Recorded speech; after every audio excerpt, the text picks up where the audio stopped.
Break के बाद एक बार फिर से स्वागत है आपका। खबरों का सिलसिला शुरू करेंगे। बांग्लादेश से इस वक्त बड़ी खबर सामने आ रही है, जहां पर शेख हसीना की पार्टी अवामी लीग पर प्रतिबंध लगाया गया है। मोहम्मद यूनुस सरकार ने ये बड़ा ऐलान किया है। आतंकवाद विरोधी कानून के तहत कार्रवाई की गई है।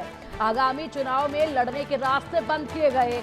बांग्लादेश की अंतरिम सरकार ने अपदस्थ प्रधानमंत्री शेख हसीना की अवामी लीग को प्रतिबंधित कर दिया गया है। बड़े अफसोस की बात, इससे अवामी लीग के लिए आगामी चुनाव में भाग लेने के सभी रास्ते अब बंद हो गए हैं। अब अवामी लीग अपने नाम और निशान से चुनाव में नहीं उतर सकेगी। इसे शेख हसीना और उनके समर्थकों के लिए बहुत बड़ा झटका माना जा रहा है। रिपोर्ट के अनुसार मुख्य सलाहकार मोहम्मद यूनुस की अध्यक्षता वाली बांग्लादेश की अंतरिम सरकार ने शनिवार को पूर्व प्रधानमंत्री शेख हसीना की पार्टी अवामी लीग पर प्रतिबंध लगाने की घोषणा की है और प्रतिबंध इस पार्टी पर लगा दिया गया है अब।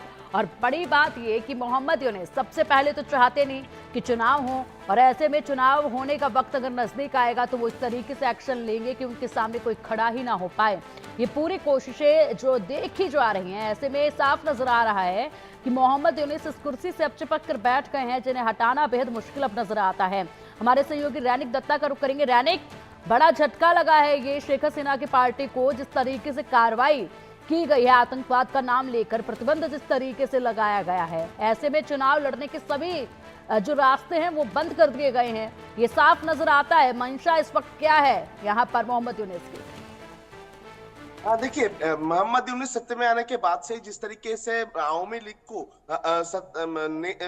पार्टिसिपेट नहीं करने देंगे, अवामी लीग को बैन किया जाएगा, इस तरीके का जो प्लानिंग मोहम्मद यूनुस की तरफ से किया जा रहा था, उसका ही अंजाम देखने को मिला है बांग्लादेश में। बांग्लादेश में अवामी लीग को पूरा टोटली कंप्लीट बैन किया गया है एक टाइम पीरियड के लिए, जब तक उनके खिलाफ में जो जो कार्रवाई है वो कार्रवाई चलेगा, जब तक लॉ ट्राइब्यूनल में उनका मामला चलेगा, उसी टाइम तक वो किसी भी तरीके का जो पॉलिटिकल मूवमेंट हो या किसी भी तरीके का जो कार्रवाई वो पार्टी की तरफ से नहीं किया जाएगा। यानी अवामी लीग को पूरा बांग्लादेश में बैन करने का जो डिक्लेरेशन वो कल मोहम्मद यूनुस का इंटरिम गवर्नमेंट की तरफ से किया गया है। मोहम्मद यूनुस का इंटरिम गवर्नमेंट की तरफ से कल जमुना भवन में एक मीटिंग किया गया था। उस मीटिंग के दौरान ही इस मुद्दे को सामने ले आया गया कि अवामी लीग का क्या हो सकता है। अवामी लीग को लेकर मोहम्मद यूनुस का जो इंटरिम गवर्नमेंट का एडवाइजर्स है, उनके तरफ से डिमांड रखा गया कि अवामी लीग के खिलाफ में बहुत सारे कंप्लेन है। अवामी लीग का जो प्रतिष्ठता है उनके नाम पे भी बहुत सारे कंप्लेन है। अवामी लीग का जो जिस तरीके का मूवमेंट था उसको देखते हुए अवामी लीग के ऊपर कार्रवाई किया जाए। उसके बाद ही जो सलाहकार है उनके तरफ से डिसीजन लिया गया कि जब तक अवामी लीग के खिलाफ में लॉ ट्राइब्यूनल में मामला चल रहा है, तब तक उनको किसी भी तरीके का पॉलिटिकल कार्रवाई बांग्लादेश में नहीं करने दिया जाएगा। बांग्लादेश में जो मोहम्मद यूनुस के इंटरिम गवर्नमेंट है उनके तरफ से डिसीजन लिया गया कि बांग्लादेश से अवामी लीग को पूरी बैन किया जाएगा, ऐसा इंटरिम गवर्नमेंट की तरफ से डिसीजन लिया गया। यानी एक तरफ चुनाव जब सामने आ रहा है बांग्लादेश में, ठीक उसी टाइम पर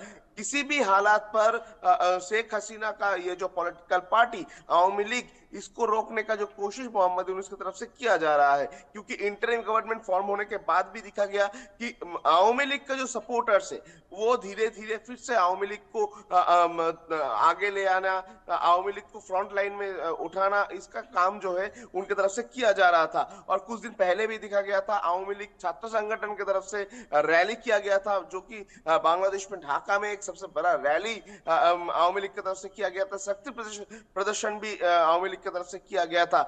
ठीक उसके बाद ही मोहम्मद यूनुस का इंटरिम गवर्नमेंट की तरफ से अभी अवामी लीग को रोकने के लिए जो प्रयास किया जा रहा है बोल सकते हैं। और इसी वजह से कल जब जमुना भवन में जो मीटिंग हुआ, उस मीटिंग में एकदम डिसीजन लिया गया कि अवामी लीग को किसी भी तरीके से कोई मूवमेंट नहीं करने दिया जाएगा, कोई पॉलिटिकल मूव अवामी लीग की तरफ से नहीं किया जाएगा, और उसके साथ साथ ही जो कार्रवाई है उस कार्रवाई को रोक दिया जाएगा जब तक उनके खिलाफ में, अवामी लीग के खिलाफ में जो जो मामला है उसका निष्पत्ति ना हो जाए, उसका राय ना आ जाए, उस टाइम तक अवामी लीग का जो कार्रवाई है उस कार्रवाई के ऊपर प्रतिबंधकता लगाया जा रहा है। ऐसा बांग्लादेश का इंटरिम गवर्नमेंट की तरफ से डिक्लेयर किया गया है।